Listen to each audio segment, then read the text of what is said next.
Hello students, welcome to all. Today we are going to study about capacitor. इससे पहले आपको capacitor का introduction video series मैंने भेजा था, लेकिन कैपेसिटर से रिलेटेड अगर हमें यहाँ पे इम्पॉर्टेंट डेरिवेशंस करनी है तो उसके लिए आपको थोड़ा बहुत इसको मैं रिमाइंड करा देती हूँ कि एक्चुअली कैपेसिटर होता क्या है। कैपेसिटर से पहले एक प्रॉपर्टी आती है जिसको हम कहते हैं कैपेसिटेंस। जैसे कि आपने क्लास 10th में पढ़ा होगा रेजिस्टेंस प्रॉपर्टी, तो वैसे ही एक प्रॉपर्टी होती कैपेसिटेंस। ओके, सो कैपेसिटेंस क्या होता है? कैपेसिटेंस वो एबिलिटी होती है किसी भी कंडक्टर की जिससे वो अपने अंदर किसको स्टोर करता है? चार्ज को स्टोर करता है। So ability to store charge, ability of a conductor to store charges or electric charges. Okay, तो कहीं पे भी स्टोरिंग इलेक्ट्रिक चार्जेस से रिलेटेड प्रॉपर्टी आती है तो उसको हम क्या कहते हैं? कैपेसिटेंस कहते हैं। तो अब जब बात आती है कि अगर हर एक कंडक्टर स्टोर करता है चार्ज को, तो कैपेसिटर की ज़रूरत क्यों पड़ी है? तो यहाँ पे मैं आपको बता दूँ कि जितने हमारे पास क्या है कंडक्टर्स हैं, ओके, सिंपल जो स्ट्रेट कंडक्टर्स होते हैं उनके अंदर इतना एबिलिटी ऑफ कैपेसिटेंस नहीं होता है कि जिससे वो लार्ज अमाउंट में चार्जेस को क्या करेंगे? स्टोर करेंगे एक पर्टिकुलर इंटरवल ऑफ टाइम के लिए। तो एक पर्टिकुलर इंटरवल ऑफ टाइम के लिए अगर हमें कहीं पे चार्ज स्टोर करने हैं तो उसके लिए हम एक ऐसा टाइप का अरेंजमेंट बनाते हैं, या बोल सकते हैं कि एक ऐसा टाइप का डिवाइस बनाते हैं, कंपोनेंट बनाते हैं इलेक्ट्रिकल सर्किट, तो जिससे वो सारे के सारे चार्जेस को क्या कर सकता है? स्टोर कर सकता है। रिक्वायर्ड चार्जेस जितने भी हमें डिज़ायरेबल चार्जेस स्टोर कराने हैं तो वो उस चार्जेस को स्टोर कर सकता है। तो ऐसे टाइप के अरेंजमेंट को हम क्या कहते हैं यहाँ पे? कैपेसिटर। सो कैपेसिटर क्या है? कैपेसिटर एक ऐसा डिवाइस है जिसको हम किसके लिए बनाते हैं? ताकि हम उसके अंदर किसको स्टोर कर पाएँ? इलेक्ट्रिक चार्जेस को स्टोर कर पाएँ। ओके, नाउ कैपेसिटर के अरेंजमेंट में हम क्या क्या लेते हैं? तो आपको यहाँ पे दिख रहा होगा कि कैपेसिटर को बनाने के लिए हमने यहाँ पे क्या ले रखे हैं? टू कंडक्टर्स ले रखे हैं। Okay, so an arrangement of two metallic conductors which are placed parallel to each other, so that when one conductor is connected to the earth, the other conductor has the ability to store a large amount of charge on it. It means capacitor में हमारे पास क्या होते हैं? दो metallic conductors होते हैं जिनको हमने पैरेलली प्लेस करना होता है, जिसमें से एक जो सेकंड कंडक्टर होता है उसको हमें क्या करना पड़ता है? अर्थिंग प्रोवाइड करनी पड़ती है, अर्थिंग देनी पड़ती है, जिसमें जब इसको अर्थिंग प्रोवाइड कराएंगे तो जो उसके सामने वाला जो पहला यहाँ पे कंडक्टर होगा उसके अंदर एबिलिटी होगी किस चीज़ की? चार्जेस को स्टोर करने की।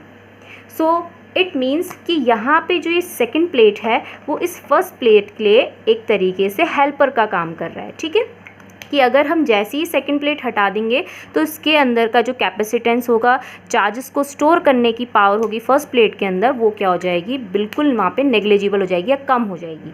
तो इसके लिए याद रखना है कि जैसे अगर हम स्ट्रेट कंडक्टर लें तो वो क्या होता है? तुरंत वहाँ पे वो चार्ज तो लेता है लेकिन उस पर चार्ज टिक के नहीं रहता है, वो एकदम से चार्ज को क्या करवा देता है? अपने से फ्लो करवा देता है। लेकिन अगर हमें कहीं पे स्टैटिक फॉर्म में चार्जेस को, स्टैटिक मीन्स रेस्ट फॉर्म में कहीं पे अगर हमें चार्जेस को स्टोर करवाना है तो उसके लिए हमें क्या करना पड़ेगा? कैपेसिटर यूज़ करना पड़ेगा। ओके, नाउ इसमें एक चीज़ याद रखना कि जो फर्स्ट प्लेट है वो कैसी होती है? Positive plate, and second plate कैसी होती है? नेगेटिव होती है। ठीक है, दोनों ही अपोजिटली चार्ज होते हैं। इससे पहले जो मैंने आपको एक न्यूमेरिकल सेशन कराया था, उस न्यूमेरिकल सेशन में आपने दो पैरेलल अपोजिट चार्ज प्लेट के बीच में मैंने इलेक्ट्रिक फील्ड भी निकलवाया था, जो कि इसके बिटवीन कैसे निकल के आता है? यूनिफॉर्म इलेक्ट्रिक फील्ड क्रिएट होगा ऑब्वियसली, तो वो कितना निकल के आता है? E is equals to sigma upon epsilon not, जिसमें सिग्मा क्या है? Where sigma is surface charge density. Sigma का फॉर्मूला क्या होता है? Q/A। सो इसमें आपको एक चीज़ याद रखनी कि कैपेसिटर जो भी एनर्जी है, आपको दिख रहा होगा कि एक प्लेट पॉजिटिव है, दूसरी प्लेट नेगेटिव है और बीच में एक इलेक्ट्रिक फील्ड जनरेट हो रहा है। तो इट मीन्स कैपेसिटर एक ऐसा डिवाइस है जो एनर्जी को किसकी फॉर्म में स्टोर करता है, इलेक्ट्रिक फील्ड की फॉर्म में स्टोर करता है। So it store energy in the form of electric field. So अगर आपसे पूछ लिया गया कि ऐसा कोई डिवाइस बताओ जो एनर्जी को इलेक्ट्रिक फील्ड की फॉर्म में स्टोर करता है, तो वो डिवाइस कौन सा है, कैपेसिटर। अब कैपेसिटर की खासियत क्या है, कैपेसिटर की खासियत एक चीज़ याद रखना कि जैसे अगर हमने क्या कर रखा है, कोई भी अनचार्ज पैरेलल प्लेट्स ले रखी हैं, ठीक है, अभी इसको हमने क्या नहीं करा है, चार्ज नहीं किया है। तो कैपेसिटर की एक खासियत है कि जब ये चार्ज अनचार्ज रहेगा तो उस केस में इस पर टोटल चार्ज कितना होगा, 0 होगा। लेकिन जब हम इसको किसी भी बैटरी के अक्रॉस क्या करेंगे, कनेक्ट करेंगे, बैटरी के अक्रॉस कनेक्ट करने के बाद जो भी ये चार्ज स्टोर करेगा वो ऐसे नहीं करेगा बिल्कुल धीरे धीरे, वो जितना इसकी कैपेसिटी है, समझ लीजिए इसकी कैपेसिटी है अगर चार्जेस को स्टोर करने की, वो मान के चल लेते हैं हम 2 माइक्रोकुलाम। तो इट मीन्स कि 0 से डायरेक्ट 2 माइक्रोकुलाम में क्या हो जाएगा, यहाँ पे चार्ज हो जाएगा, मतलब 0 से अपनी मैक्सिमम वैल्यू में तुरंत ये चार्ज हो जाएगा। तो इसकी चार्जिंग प्रॉपर्टी भी क्विक होती है और डिस्चार्जिंग प्रॉपर्टी भी क्या होती है, क्विक होती है। इट मीन्स कि अगर हमने इस पर्टिकुलर कैपेसिटर से कहीं और अगर हमने चार्ज भेजना है या ये कहीं से भी अपने चार्ज को क्या करते हैं, स्टोर चार्ज को किसी और को देता है, तो वो एकदम से सारे के सारे चार्जेस देगा, ना कि धीरे धीरे, ठीक है। अब इस कैपेसिटर का हम यूज़ कैसे कर सकते हैं, तो अभी मैंने क्या बताया कि इसने चार्ज होना है तो वो भी तुरंत ही होना है, ओके, और अगर डिस्चार्ज होना है तो वो भी तुरंत ही होना है। तो इट मीन्स कि एकदम से जब चार्जेस फ्लो करवा रहा है, डिस्चार्ज करा रहा है, तो इट मीन्स करंट भी इसमें, ये अचानक से करंट भी क्या देगा, बिल्कुल मैक्सिमम फॉर्म में देगा, ठीक है। तो क्यों, क्योंकि करंट का फॉर्मूला आपने पढ़ ही रखा है, Q/T होता है, flowing of charge per unit time. So it means अगर Q की वैल्यू एकदम से कहीं से आ रही है किसी पर्टिकुलर इलेक्ट्रिकल अप्लायंस में, तो उसको इट मीन्स क्या मिल रहा है, एकदम से मैक्सिमम करंट भी मिल रहा है। ऐसे नहीं कि धीरे धीरे कम कम करंट मिल रहा है, एकदम से मैक्सिमम करंट मिल रहा है। अब इसका एप्लीकेशन हम कहाँ देख सकते हैं कैपेसिटर का, तो कैपेसिटर का जो दूसरा नाम है, बहुत बच्चों ने ये सुन भी रखा होगा, कंडेंसर।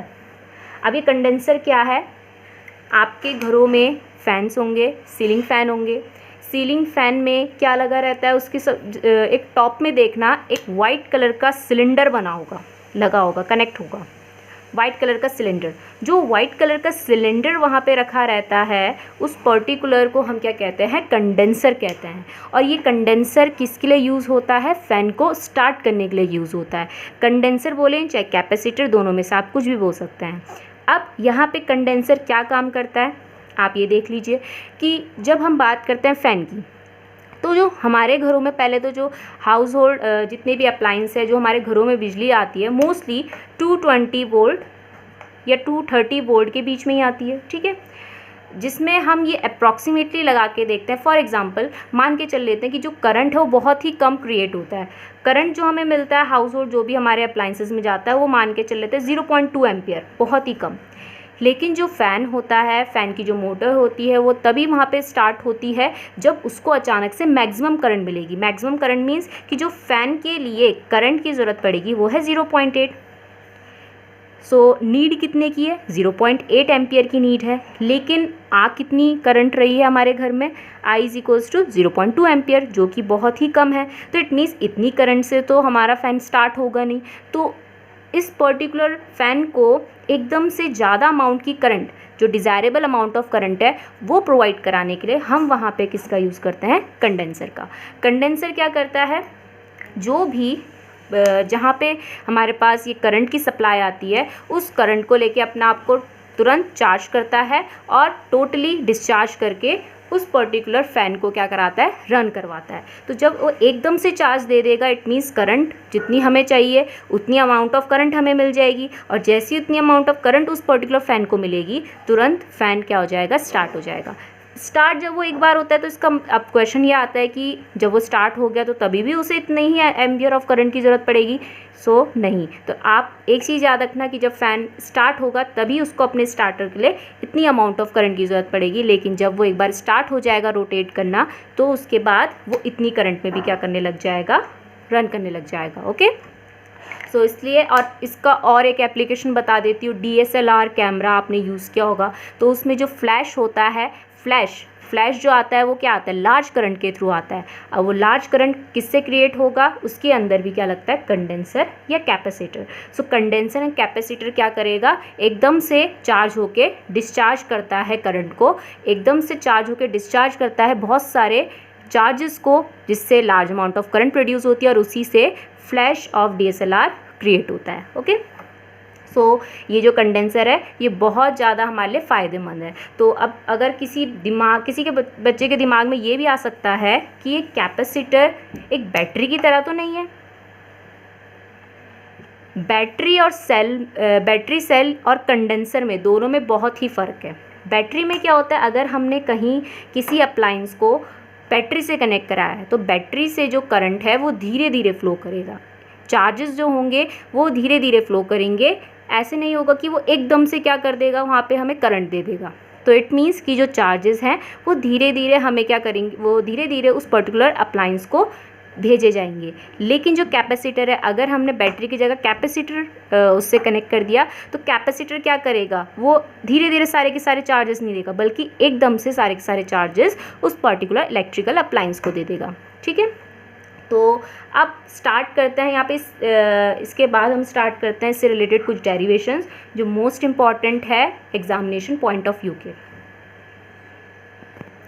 वन मोर थिंग कि जब हम यहाँ पे बात कर रहे हैं कैपेसिटर के बिटवीन सेपरेशन पॉइंट में, जहाँ पे दो प्लेट्स के बीच में सेपरेशन है, यहाँ पे आपको दिख रहा होगा कि इलेक्ट्रिक फील्ड बिल्कुल यूनिफॉर्म है।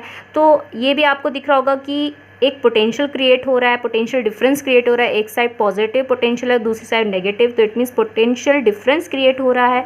तो अगर मैं यहाँ पे फॉर्मूला लिखूँ, जैसे कि आपने पढ़ भी रखा है इससे पहले वाले चैप्टर में, E=dV/dr करके, ये मैंने लिखा है मैग्नीट्यूड टर्म्स में। Okay, E=dV/dr। तो D किसके लिए आता है, बताया था मैंने आपको, चेंज के लिए आता है। ठीक है, तो अगर हम यहाँ पे देखें तो देयर इज़ नो चेंज, यहाँ पे कोई चेंज नहीं हो रहा है। यहाँ पे क्या है, पोटेंशियल बिल्कुल सेम है। ठीक है, यूनिफॉर्म इलेक्ट्रिक फील्ड है। तो हम यहाँ से क्या कर देंगे, इस फॉर्मूले को फॉर कैपेसिटर के लिए क्या लिखेंगे, E=V/, अब इनके बीच की सेपरेशन हम क्या ले लेते हैं, D ले लेते हैं। सो V/D, ये फॉर्मूला आपको याद रखना है। साथ ही साथ अभी मैंने बताया था इसके अंदर कौन सी प्रॉपर्टी है, स्टोरिंग चार्जेस की प्रॉपर्टी है, इट मीन्स कैपेसिटेंस की प्रॉपर्टी है। और कैपेसिटेंस को किस यूनिट के थ्रू शो किया जाता है, तो इसकी जो SI यूनिट होती है कैपेसिटेंस की, नॉट कैपेसिटर की, कैपेसिटेंस की जो SI यूनिट होती है वो होती है farad,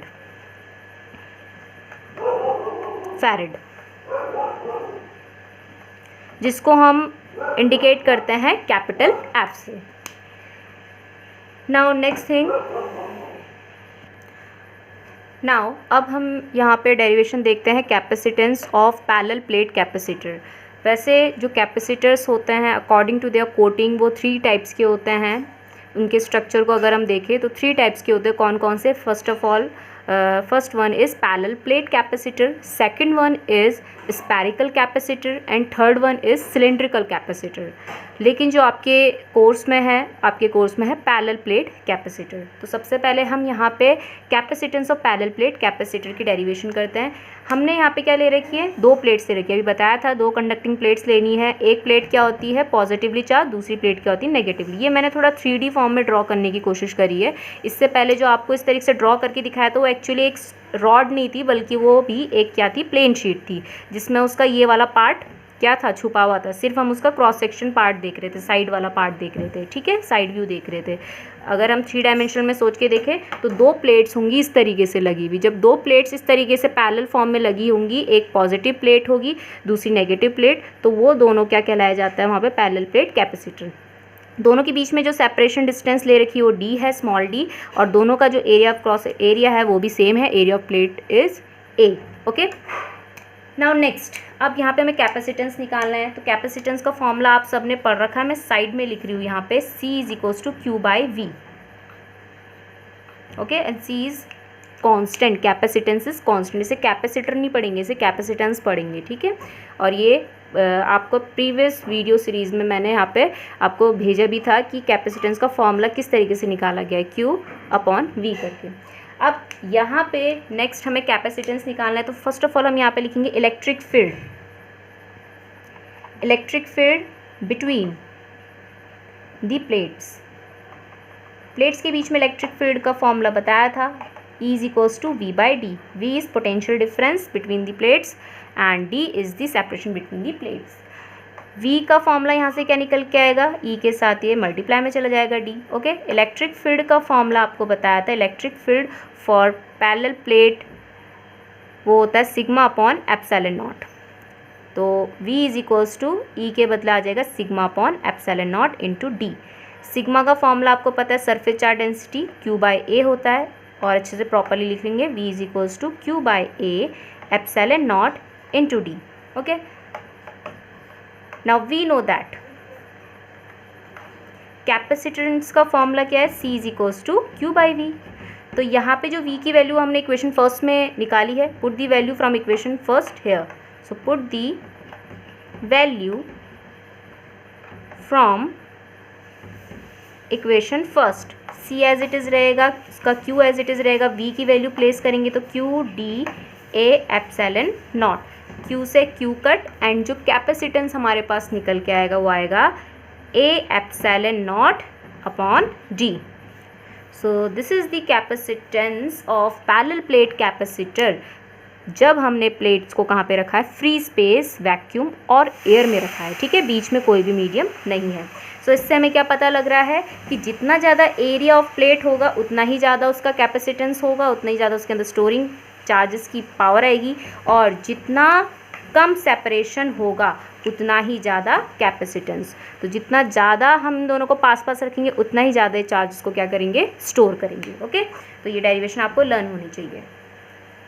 next derivation is effect of dielectric in capacitance of parallel plate capacitor. अभी तक हमने वो जो दो प्लेट्स थी उनके बीच में सिर्फ वैक्यूम और एयर के टर्म्स में क्या निकाला, उसका कैपेसिटेंस निकाला। अब यहाँ पे देखते हैं क्या इसका कैपेसिटेंस कुछ चेंज होगा अगर हम इसके बीचों बीच जो इसका सेपरेशन स्पेस है उसके बीचों बीच अगर हम कोई डाइलेक्ट्रिक प्लेस कर देते हैं। डाइलेक्ट्रिक मैंने आपको कल की प्रीवियस वीडियो में बताया था, ठीक है। तो डाइलेक्ट्रिक हमने कैसे फिल कर रखा है, इसमें पूरा Holi field,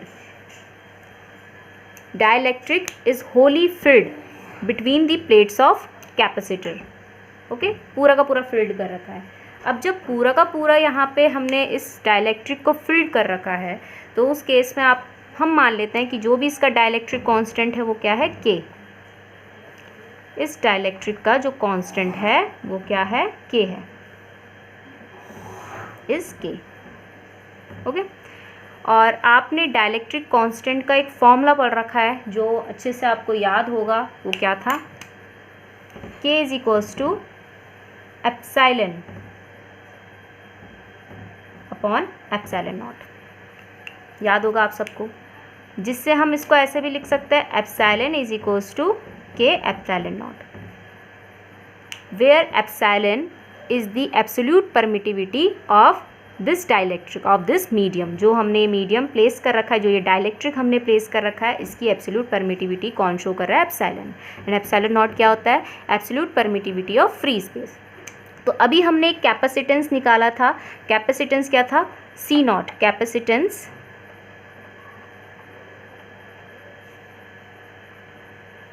of parallel plate capacitor,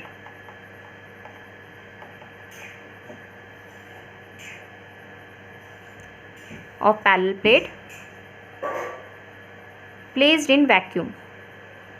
अगर हमने उसको वैक्यूम में प्लेस किया था तो उस केस में जो कैपेसिटेंस अभी जो हमने डेरिवेशन करी है तो उसको हम C0 मान लेते हैं, उस कैपेसिटेंस को मैंने C0 मान लिया, ठीक है। बिकॉज नॉट मोस्टली हम किसके लिए यूज़ करते हैं, अगर जो मीडियम है वो एयर लिया हो या फ्री स्पेस या वैक्यूम। तो C0 is equals to epsilon naught A upon D, ये निकल के आई थी एक्सप्रेशन, ठीक है।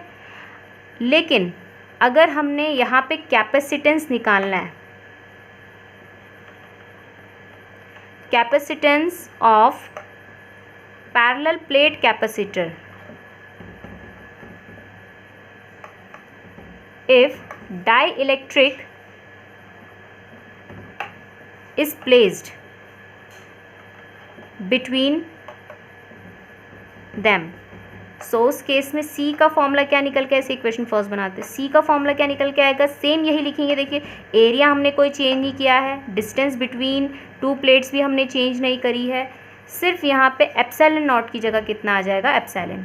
लेकिन हमने क्या कर दिया है, मीडियम चेंज कर दिया है, पहले एयर था, अब यहाँ पे क्या है, डाइलेक्ट्रिक है। सो डाइलेक्ट्रिक के लिए जो एब्सोल्यूट परमिटिविटी है उसके बदले हम वहाँ पे एप्सिलॉन नॉट की जगह क्या रखेंगे, एप्सिलॉन। ओके, अब हमें पता है एप्सिलॉन की जगह हम क्या लिख सकते हैं, के epsilon naught. So C is equals to epsilon के प्लेस में आ जाएगा के एप्सिलॉन नॉट, क्योंकि आपको पता है एप्सिलॉन इज इक्वल्स टू के एप्सिलॉन नॉट।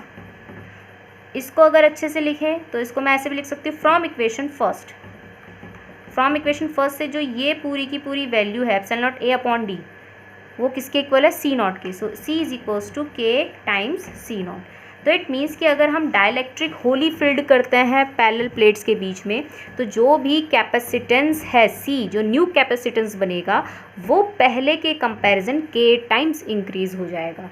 के टाइम्स इंक्रीज़ होने का मतलब क्या है कि यहाँ पे इस पर्टिकुलर डाइलेक्ट्रिक कांस्टेंट पे डिपेंड करेगा कि वो कितना अमाउंट में इंक्रीज़ होगा। तो इट मीन्स कैपेसिटेंस इंक्रीज़ हो रहा है। तो अगर हमें कहीं पे क्या करना होता है, ज़्यादा लार्ज अमाउंट का चार्ज हमें स्टोर करना होता है, उसकी कैपेसिटेंस की वैल्यू अगर हमें बढ़ानी होती है, तो उस केस में हम यहाँ पे पैरेलल प्लेट के बीच में या कैपेसिटर के बीच में क्या प्लेस करते हैं, डाइलेक्ट्रिक प्लेस करते हैं, क्योंकि डाइलेक्ट्रिक प्लेस करने पर कैपेसिटेंस की वैल्यू उतने ही उसके डाइलेक्ट्रिक कांस्टेंट टाइम्स क्या हो जाती है, इंक्रीज हो जाती है। ठीक है, कैपेसिटेंस increases बाय के टाइम्स, ये आपको याद रखना है। ओके, तो फ़ायदा हो गया डाइलेक्ट्रिक बीच में डालने के बाद क्या हो गया, यहाँ पे कैपेसिटेंस इंक्रीज हो गया। अब हम बात करते हैं कि अगर यहाँ पे डाइलेक्ट्रिक मैंने होली फिल्ड नहीं किया होता, कैसे फिल्ड किया होता, पार्शियली फिल्ड किया होता। पार्शियली फिल्ड करने पर इसके कैपेसिटेंस की वैल्यू तो अब क्या निकल के आएगी, इसकी एक्सप्रेशन क्या होगी, तो वो हम देखेंगे अब। Now if dielectric is partially फिल्स the space between parallel plates. अब मैंने यहाँ पे डाइलेक्ट्रिक को पार्शियली प्लेस किया है, ना कि होली। पार्शियली प्लेस किया है तो इस केस में इसके कैपेसिटेंस में क्या फ़र्क पड़ेगा, तो उसके लिए आपको एक चीज़ याद होगी, जब हम डाइलेक्ट्रिक को किसी भी यूनिफॉर्म इलेक्ट्रिक फील्ड के अंदर रखते हैं तो ड्यू टू पोलराइजेशन की वजह से उसके एटम्स क्या हो जाते हैं, पोलराइज होते हैं, जिसकी वजह से उसमें चार्जेस अराइज हो जाते हैं। सो जिस साइड पॉजिटिव प्लेट है उस साइड नेगेटिव चार्जेस, ये कल आपको बता दिया था, और जिस साइड नेगेटिव चार्जेस है प्लेट के उस साइड कौन से चार्जेस इकट्ठे हो जाएंगे, यहाँ पे पॉजिटिव चार्जेस, ठीक है, एक्यूमुलेट हो जाएंगे ड्यू टू पोलराइजेशन। यहाँ पे मैंने डाइलेक्ट्रिक जो भी प्लेस किया है उसकी थिकनेस टी है and separation between plate is D, और अंदर इसके इलेक्ट्रिक फील्ड जीरो नहीं होता है, कल ही हमने निकाला था कितना होता है, ई नॉट माइनस का P upon epsilon not, where P is the polarization density of this dielectric. अब यहाँ पे अगर हम देखें तो यहाँ पे कितने इलेक्ट्रिक फील्ड मौजूद हैं, 2 इलेक्ट्रिक फील्ड मौजूद है। कैसे, अगर मैं इस डाइलेक्ट्रिक को हटा दूँ, ओके, या फिर डाइलेक्ट्रिक चलो रहने दो, डाइलेक्ट्रिक यहाँ पे प्लेस कर रखा है, तो इसके स्पेस में जहाँ पे स्पेस बिटवीन 2 प्लेट्स हैं, यहाँ पे 2 मटेरियल्स हैं, 2 मीडियम्स हैं, एक तो खुद ये डाइलेक्ट्रिक और दूसरा जहाँ पे खाली जगह बची है, ठीक है, ओपन स्पेस है, वहाँ पे क्या है, वैक्यूम और एयर। तो इट मीन्स यहाँ पे 2 इलेक्ट्रिक फील्ड सेटअप होंगे, इलेक्ट्रिक फील्ड इन वैक्यूम जहाँ पे खाली स्पेस है, और दूसरा electric field due to this dielectric. ठीक है, तो ड्यू टू पोलराइजेशन की वजह से जो भी डाइलेक्ट्रिक में इलेक्ट्रिक फील्ड प्रोड्यूस होगा वो ये होगा ई। अब नाउ नेक्स्ट हम यहाँ पे बात करते हैं तो पोटेंशियल भी, तो जो टोटल पोटेंशियल यहाँ पे क्रिएट हो रहा है वो भी 2 पार्ट में ब्रेक हो रहा है। कौन कौन से पोटेंशियल में, एक तो potential between vacuum, potential in vacuum, और पोटेंशियल डिफरेंस इन किस में, दिस डाइलेक्ट्रिक। तो 2 टाइप के यहाँ पे पोटेंशियल जनरेट हो रहे हैं, एक तो फ्री स्पेस में और एक डाइलेक्ट्रिक में। तो मैं यहाँ पे ऐसे लिख सकती हूँ कि टोटल जो पोटेंशियल होगा, पोटेंशियल डिफरेंस होगा, वो 2 यहाँ पे पोटेंशियल है, एक तो ड्यू टू फ्री स्पेस की वजह से, तो उसे वी नॉट से इंडिकेट करा रही हूँ, प्लस एक किसकी वजह से, डाइलेक्ट्रिक की वजह से, सो वी नॉट और एक we T. Okay, now next thing यहाँ पे क्या है, हमें यहाँ पे इनकी एक्सप्रेशन, इनका फॉर्मूला लिखना है in terms of electric field. तो इलेक्ट्रिक फील्ड का फॉर्मूला आपने पढ़ रखा है वी के टर्म्स में। वी इज इक्वल्स टू क्या होता है हमारे पास, ई इंटू डी लेते हैं, याद होगा अभी मैंने कराया था एक फॉर्मूला आपको, E is equals to V by D, D ऊपर चला जाएगा तो ई इंटू डी हो जाएगा, ठीक है। तो वी नॉट, अब वी नॉट का फॉर्मूला लिखना है। वी नॉट के लिए याद करिए, जो electric field in free space होता है वो कितना हम लेट करते हैं, ई नॉट लेट करते हैं। कल हमने लेट किया था ना ई नॉट, ठीक है। और दूसरा यहाँ पे क्या है, डिस्टेंस। अब डिस्टेंस कितनी है, अब ये देखिए कि ये पूरी डिस्टेंस है डी, ठीक है। जितने पे डाइलेक्ट्रिक प्लेस है वो डिस्टेंस, वो थिकनेस है यहाँ पे टी। तो बची हुई यहाँ पे जो डिस्टेंसेस होंगे उनको कैसे निकालेंगे, डी में से टी माइनस करा देंगे। तो ई नॉट कहाँ पे है, जहाँ पे ये डाइलेक्ट्रिक नहीं है, जिस स्पेस में डाइलेक्ट्रिक नहीं है, तो वो डिस्टेंस क्या है, डी माइनस टी। तो जब टी माइनस हो जाएगा तो इट मीन्स यही तो स्पेस बचेगा। So E into D minus T plus V D. अब वी डी को भी लिखना पड़ेगा, पोटेंशियल डिफरेंस फॉर किसके लिए, डाइलेक्ट्रिक। तो इसके लिए जो इलेक्ट्रिक फील्ड है वो तो पहले से ही आपको पता है, ई है ही। और डिस्टेंस कितनी है जहाँ पे डाइलेक्ट्रिक प्लेस है, टी। तो यहाँ पे कितना आ जाएगा, टी आ जाएगा ना। अब आपको एक चीज़ और पता है, वो क्या है, डाइलेक्ट्रिक कांस्टेंट। तो डाइलेक्ट्रिक कांस्टेंट का फॉर्मूला कल आपने इलेक्ट्रिक फील्ड के टर्म्स में पढ़ा था, ई नॉट अपॉन ई पढ़ा था, ठीक है। तो हम यहाँ पे क्या करते हैं, ई को ऐसे भी लिख सकते हैं ना, ई इज इक्वल्स टू, ई को इधर पहुँचा दीजिए और ई नॉट के नीचे आ जाएगा के, ठीक है, ये हो गया। तो हम इसको ऐसे भी लिख सकते हैं, V is equals to E naught as it is, D minus T भी as it is, plus E के बदले कितना आ जाएगा, E naught upon K into T. दोनों से एक कॉमन आ रहा है हमारे पास, वो है E not. E not common आ जाएगा, अंदर क्या बचेगा, ये डी बचेगा, माइनस टी बचेगा, और इस साइड ये जो बचेगा प्लस का टी बाय के। इतनी मैथमेटिक्स तो आई थिंक आती होगी कि जब हम यहाँ पे ई नॉट कॉमन ले लेंगे तो अंदर क्या क्या बचेगा, ठीक है। तो ये आ गया हमारे पास वी निकल के। इसके अलावा भी ई नॉट यहाँ पे क्या है, E naught is the electric field in vacuum, electric field in vacuum due to these plates. तो अभी हमने यहाँ पे डिस्कस किया था ई नॉट इलेक्ट्रिक फील्ड का formula, sigma upon epsilon naught, ठीक है, सिग्मा अपॉन एप्सिलॉन नॉट। वो यहाँ पे रख देते हैं, वी इज इक्वल्स टू, और सिग्मा का फॉर्मूला भी बताया था अभी मैंने आपको, Q by A epsilon naught. So E naught की जगह पूरा लिख दीजिए Q upon A epsilon naught, क्योंकि सिग्मा का फॉर्मूला क्यू अपॉन ए होता है। बाकी पूरा as it is D minus T plus T upon K, ये साथ साथ चलता रहेगा, ठीक है। अब बात आती है इसके बाद, ये इक्वेशन ये लेट कर लेते हैं इक्वेशन फर्स्ट। अब हमें यहाँ पे कैपेसिटेंस निकालना है। कैपेसिटेंस का फॉर्मूला आपको पता ही है, capacitance C is equals to Q by V. Put the value from equation first here. So put the value from equation first. C as it is, Q as it is, V का formula पूरा लिख देंगे, Q D minus T plus T by के upon में A epsilon not, Q से Q cut, और C का formula क्या निकल के आएगा, हम यहाँ पे लिख लेते हैं, इसे पूरा इरेज ही कर देती हूँ मैं। तो C का फॉर्मूला जो निकल के आएगा, A epsilon not upon T minus T plus T by K, ये हो जाएगा कैपेसिटेंस। और ये कैपेसिटेंस की जो वैल्यू है, ये किससे ज़्यादा निकल के आ रही है, वो प्रीवियस वैल्यू के जो हमारे पास सी नॉट, मतलब कैपेसिटेंस इन वैक्यूम का जो फॉर्मूला निकल के आता है epsilon not a upon D. क्योंकि अगर हम यहाँ पे देखें इसका फॉर्मूला सी नॉट वैक्यूम के लिए, तो एप्सिलॉन नॉट ए अपॉन में क्या आ रहा है, डी आ रहा है, ठीक है। और इस वाले केस में क्या है, अब आपको एक चीज़ पता होनी चाहिए फ्रैक्शन के बारे में। फ्रैक्शन की वैल्यू उतनी ही बड़ी निकल के आती है जिसका डिनोमिनेटर, न्यूमरेटर अपॉन डिनोमिनेटर होता है ना, जिसकी डिनोमिनेटर की वैल्यू जितनी छोटी होती है उसकी फ्रैक्शन की वैल्यू उतनी ज़्यादा बड़ी निकल के आती है। तो इसमें भी देख लीजिए, सी वाले में, इसमें भी एप्सिलॉन नॉट ए है, इसमें भी एप्सिलॉन नॉट ए है, ठीक है, एप्सिलॉन नॉट ए, इसमें डी है, लेकिन इसके डिनोमिनेटर में क्या है, डी माइनस का टी समथिंग, मतलब यहाँ पे माइनस हो रहा है। माइनस का मतलब क्या होगा कि इट मीन्स कि सी की वैल्यू, जब यहाँ पे डी की वैल्यू कम आ रही है, इट मीन्स डिनोमिनेटर कम होगा। जब डिनोमिनेटर कम होगा तो इसके कंपैरिजन, वैक्यूम के कंपैरिजन पार्शली फिल डाइलेक्ट्रिक वाले कैपेसिटर का कैपेसिटेंस क्या होगा, ज़्यादा होगा, ठीक है। तो इट मीन्स अगर मैं यहाँ पे देखूँ, सो सी ग्रेटर देन निकल के आएगा सी नॉट के। अब अगर आपसे पूछ लिया गया कि इससे पहले भी अभी हमने एक और केस किया था, कौन सा वाला, कि जब होली फील्ड होगा तो उसका भी एक डायग्राम मैंने बनाया था इस तरीके से। ये कैपेसिटर्स की प्लेट है, बीच में इस तरीके से हमने पूरा का पूरा डाइलेक्ट्रिक प्लेस कर रखा है। जब यहाँ पे पार्शली फिल था, यहाँ पे होली फिल्ड हो जाएगा, तो उस केस में आपको पता है टी डी के ही इक्वल हो जाएगा, थिकनेस डी के ही इक्वल हो जाएगी। तो अगर हम if T is equals to D रखते हैं इस वाले एक्सप्रेशन में, तो ये क्या आ जाएगा, C is equals to A epsilon naught D minus T की जगह कितना आएगा, डी ही आएगा, प्लस इस टी की जगह भी डी अपॉन के, तो ये दोनों तो कट हो जाएंगे, zero, C is equals to A epsilon naught, और यहाँ पे क्या बच रहा है, डी अपॉन के को मैं कहाँ लिख दे सकती हूँ, ऊपर लिख सकती हूँ। तो इट मीन्स यहाँ पे जो न्यू कैपेसिटेंस निकल के आएगा जब होली फील्ड होगा यहाँ पे डाइलेक्ट्रिक, तो वो क्या निकल के आएगा, के टाइम्स निकल के आएगा।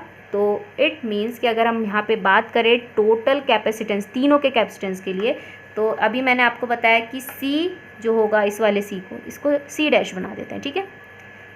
सी कौन सा कैपेसिटेंस है, जब पार्शली फिल्ड कर रखा है, ठीक है, वो ग्रेटर निकल के आएगा किससे, जब हमने क्या कर रखा है, कैपेसिटेंस निकाला वैक्यूम के लिए। और जब अगर हम इसे पूरा का पूरा होली फिल्ड कर देंगे डाइलेक्ट्रिक को इस कैपेसिटर की प्लेट्स के बीच में, तो उस केस में उसका कैपेसिटेंस इन दोनों से भी ग्रेटर निकल के आएगा, C dash.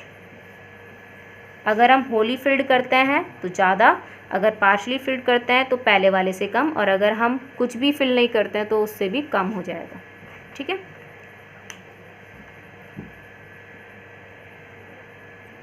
Now this derivation is also important. इस डेरिवेशन में अब हमने यहाँ पे क्या चेंज कर दिया है, इससे पहले हमने डाइलेक्ट्रिक प्लेस किया था, डाइलेक्ट्रिक में आपको पता है फ्री इलेक्ट्रॉन्स नहीं होते हैं, उसकी प्रॉपर्टीज़ आपने पढ़ ली थी कल। अब हमने यहाँ पे कैपेसिटर की प्लेट्स के बीच में किसको प्लेस कर रखा है, conducting slab, it means conductor को प्लेस कर रखा है, ओके, कंडक्टिंग स्लैब। और कंडक्टिंग स्लैब में क्या किसकी प्रेजेंस होती है, फ्री इलेक्ट्रॉन्स की।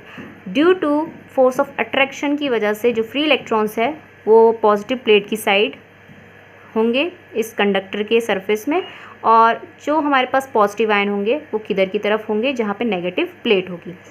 अब आपको ये भी पता है बिहेवियर ऑफ कंडक्टर आपने पढ़ रखा है इनसाइड इलेक्ट्रिक फील्ड के, तो उस केस में आपको पता है कि कंडक्टर के इनसाइड टोटल इलेक्ट्रिक फील्ड क्या होता है, जीरो। जो भी इलेक्ट्रिक फील्ड होता है सिर्फ उसकी सरफेस में प्रेजेंट होता है, नॉट इनसाइड। जब इनसाइड में नहीं होता it means E is equals to zero होगा, ठीक है। अब बात आती है यहाँ पे थिकनेस, मैंने वही ले रखी टी और फिर ये डी। तो अभी तो मैं पार्शियली फिल्स की फॉर्म में इसका कैपेसिटेंस निकालूंगी, देन उसके बाद मैं इसको होली फिल्ड करके देखूंगी कैपेसिटेंस क्या निकल के आता है। तो सेम वैसे ही हमने डेरिवेशन करनी जैसे पहले करी थी कि यहाँ पे जो पोटेंशियल है वो दो पार्ट में यहाँ पे सम अप करके निकल के आएगा, एक तो इन वैक्यूम में और एक इसके इनसाइड, इस कंडक्टर के इनसाइड। तो हमें पता है V naught plus, V naught means potential difference in vacuum plus potential difference of this conductor, V C लिख देता है, कंडक्टर है क्योंकि। फॉर्मूला आपको पता है वी नॉट का भी कराया था, ई नॉट, और स्पेस बताइए कितनी डिस्टेंस में यहाँ पे ई नॉट प्रेजेंट होगा, सो डी माइनस टी जैसे पहले किया था। बट यहाँ पे वी सी क्या होगा, जीरो, बिकॉज वी सी का फॉर्मूला क्या आएगा, electric field of this conductor into distance. Electric field तो पहले से ही जीरो है, पहले से जीरो, तो इसलिए मैं यहाँ पे क्या लिख देती हूँ, डायरेक्ट जीरो लिख देती हूँ, because inside any conducting slab the total electric field is zero। so इसको अच्छे से लिखते हैं, v is equals to E naught का फॉर्मूला भी बताया था आपको, सिग्मा अपॉन एप्सिलॉन नॉट होता है, d minus T as it is, और सिग्मा का फॉर्मूला सरफेस चार्ज डेंसिटी का formula q upon A epsilon naught, ये d माइनस टी दोबारा से एज इट इज़ आ गया, ठीक है। इसे इक्वेशन ले लेते हैं फर्स्ट। नाउ कैपेसिटेंस, कैपेसिटेंस का फॉर्मूला हमें अच्छे से पता है, q by V, put the value of v from equation first से v की वैल्यू यहाँ पे पुट करेंगे, c is equals to q as it is. v का फॉर्मूला क्या निकल के आ रहा है इक्वेशन फर्स्ट से, q d minus T, nominator में आएगा a upon A epsilon naught, okay. q से q कट हो जाएगा, और जो c का फॉर्मूला निकल के आएगा a epsilon not upon d minus T, और इसमें भी आपको दिख रहा है कि d के साथ कोई ना कोई वैल्यू यहाँ पे माइनस हो रही है, तो इट मीन्स कि अगर हम यहाँ पे c not capacitance in vacuum की बात करें जो कि थी epsilon naught a upon D, तो उस केस में c नॉट बड़ा होगा कि c बड़ा होगा, ऑब्वियसली सी बड़ा होगा, क्योंकि इसके कंपैरिजन इसका जो डिनोमिनेटर है वो कम है, क्योंकि डी से यहाँ पे माइनस हो रही है कुछ ना कुछ वैल्यू। तो इट मीन्स हम यहाँ पे बात कर सकते हैं कि जो यहाँ पे इसका सी होगा वो ग्रेटर होगा किसके कंपैरिजन, सी नॉट के। ठीक है, ये चीज़। अब जरा इसी एक्सप्रेशन में देख लेते हैं कि अगर मैंने यहाँ पे इस कंडक्टर को होली फिल्ड किया होता तो क्या होता। तो ये एक्सप्रेशन मैं स्टार्टिंग में लिख रही हूँ।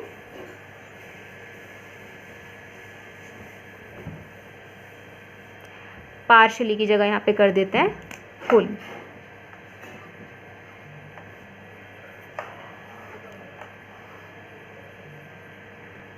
तो उस केस में क्या होगा, T is equals to D के इक्वल हो जाएगा अगर मैंने होली फिल्ड कर दिया है।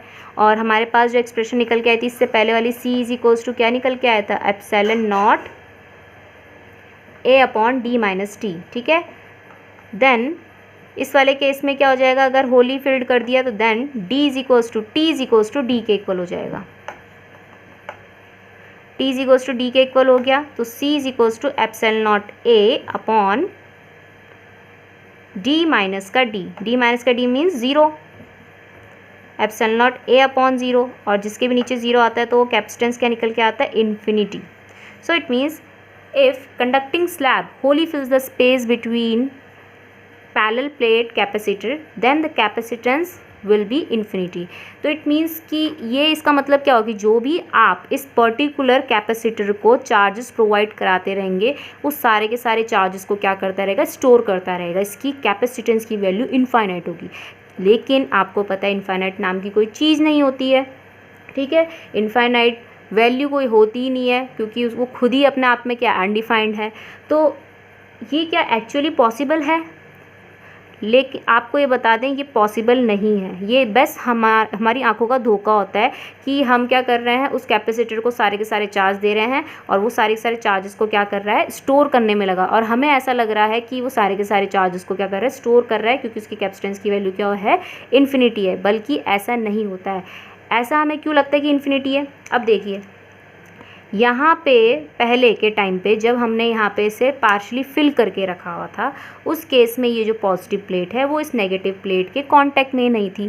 कांटेक्ट में नहीं थी तो इट मीन्स इसके अंदर कैपेसिटेंस जो निकल के आया था वो फाइनाइट वैल्यू की फॉर्म में निकल के आया था। ठीक है, लेकिन जब हमने पूरा का पूरा इस पर्टिकुलर ये जो कंडक्टिंग स्लैब है पूरा का पूरा से फिल कर दिया है, तो ये कंडक्टिंग स्लैब एक तरीके से इस पॉजिटिव प्लेट को इस नेगेटिव प्लेट के साथ जोड़ रहा है ना, कनेक्ट कर रहा है।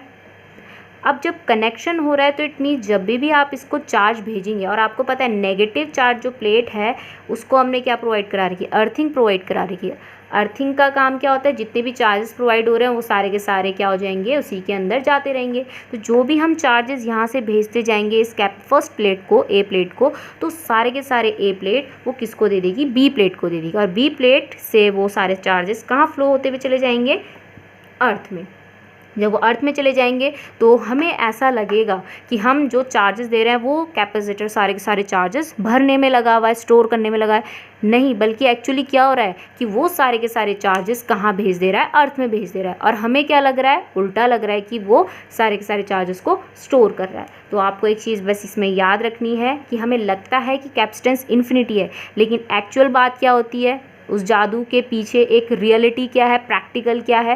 प्रैक्टिकल बात ये है कि वो सारे के सारे चार्जेस कहाँ भेज दे रहा है, अर्थ को भेज दे रहा है, जिससे हमें ऐसा है कि कैपेसिटेंस की वैल्यू क्या हो रही है, इन्फिनिटी हो रही है। ठीक है, तो एक तरीके से ऐसा है कि कोई एक घड़ा है, मिट्टी का घड़ा है, ठीक है। अब उस मिट्टी के घड़े को नीचे से क्या कर रखा है, तोड़ रखा है, लेकिन वो ऊपर से बिल्कुल सही सलामत है। और आपको उसका नीचे का घड़ा का क्या नहीं दिख रहा है, वो जो होल हो रखा है, जो तोड़ रखा है वो नहीं दिख रहा है, आपको सिर्फ उसका ऊपर का पार्ट दिख रहा है। और आप उस पर पानी डालने में लगे हुए हैं, पानी तो डाल रहे हैं, आप सोच रहे हैं कि वो घड़ा भरने में लगा, वो सारा का सारा पानी ले रहा है, स्टोर कर रहा है, लेकिन उस घड़े के नीचे होल है, वो टूट रखा है, तो सारा का सारा पानी कहाँ चले जा रहा है, अर्थ में चले जा रहा है।